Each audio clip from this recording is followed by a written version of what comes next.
Goat Simulator, Rock Simulator, QWOP, Surgeon Simulator, are these ridiculous games still considered games? Let's talk about this on this week's Terra Show, but first, let's read your comments. Kenneth Contreras really loves GTA. The perfect game for me is GTA series. It's funny sometimes, it's serious, but sometimes it's not what makes it awesome, and I like how you can mess around in the game and you can do stuff that you won't do in real life. And some of you, like The Orange Alligator, had a list of games that are actually perfect to them, which is crazy because it's so hard to make a perfect game, right? He listed 10 games like Shadow of the Colossus, Red Dead Redemption, God of War 3, The Last of Us, Okami, Star Wars Battlefront 1, and Assassin's Creed 2. I think it's pretty safe to say that out of all of the modern games I've played, God of War 3 is up there, probably my favorite game. So yeah, I can agree with him on that list, but I kind of like Brotherhood more than Assassin's Creed 2. Is that weird? I feel like that's weird. And finally, Surpass Distance said, "The most important thing to me regarding a perfect game is how often I want to replay it from time and time again. Over the last couple years, for example, I replayed the Mass Effect trilogy, Resident Evil 4, and Persona 4 a few times." I agree, I think replayability is definitely super important, but I also think that something that has originally like 500 hours of gameplay, like The Binding of Isaac Rebirth, is enough to make you stick around. It's not really replayability, but you do want to unlock everything and get platinum. Platinum. There we go. Avoiding the floor altogether. I'm so impressed. Oh shit! That's not gonna be good. I hope you. I'm wet toast! I'm wet toast! Yeah, I'm happy! Now let's get into this week's subject. I've been reading a lot of comments about people saying things like I Am Bread and Goat Simulator are not really games, they're just bullshit games, and the simulators are absolutely stupid, people say. I can kind of understand where people are coming from in terms of like Rock Simulator, where you're just kind of rolling around as a rock in a field. That seems kind of pointless, sure, but it's cute and it's imaginative and interesting. Why can't we have things that are different? And then you take things like Goat Simulator, where you're a goat and you actually have a huge playground and a bunch of different things you can unlock, kind of, but it's more just about exploring and having fun.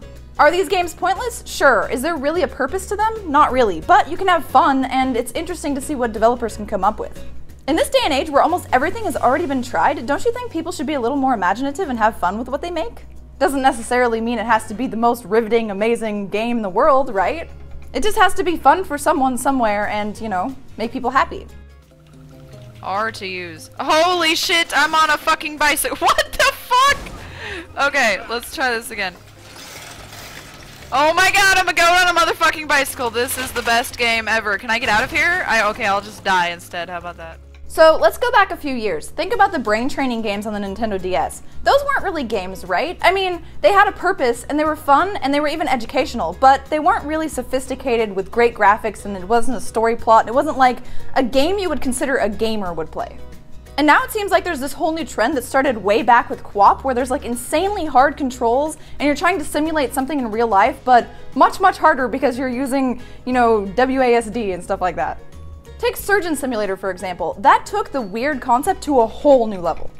I most certainly consider Surgeon Simulator to be a game, that's for sure. I mean, you have to do these complicated operations and it's really frustrating and amazing and awful and terrible and I love it and I've played it on my channel and a bunch of other places and I consider it to be a game. But there are things like I Am Bread that's not necessarily gamey. I would liken these things more to like phone apps or something like that. Okay, there. No, no. Alright. Yeah, he's gonna die.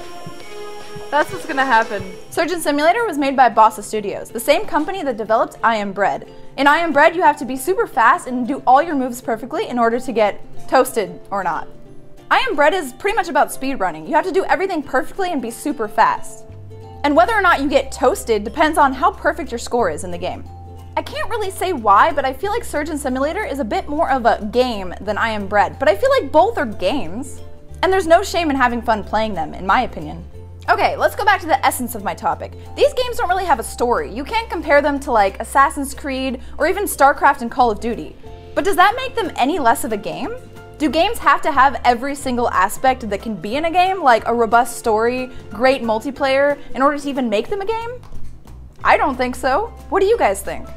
I think a game is a game pretty much when you can just play it. If you say you're playing something, you're playing a game. And sure, this is a huge broad spectrum and I'm not trying to hate on any one type of game, but there are games that would make you more of a gamer if you like that kind of genre. And then there's games that are more appy and just, you know, for fun on the plane, or if you don't really like games but you want to have something to pass the time. think games come in all shapes and sizes, and they're all equally wonderful as long as you have fun. You can even take things like Hatoful Boyfriend, for example, that's pretty much just an interactive storybook and has none of the JRPG aspects that you would think it has when you look at it.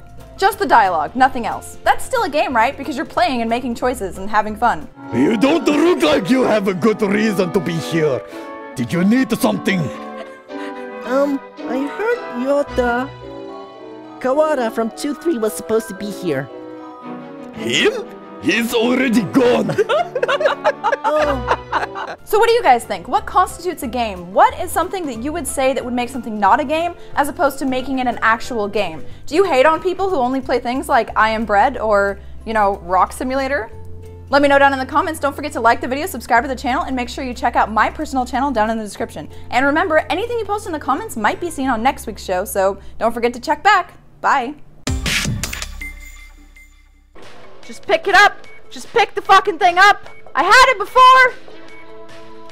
Why can't I pick it up now? Yes.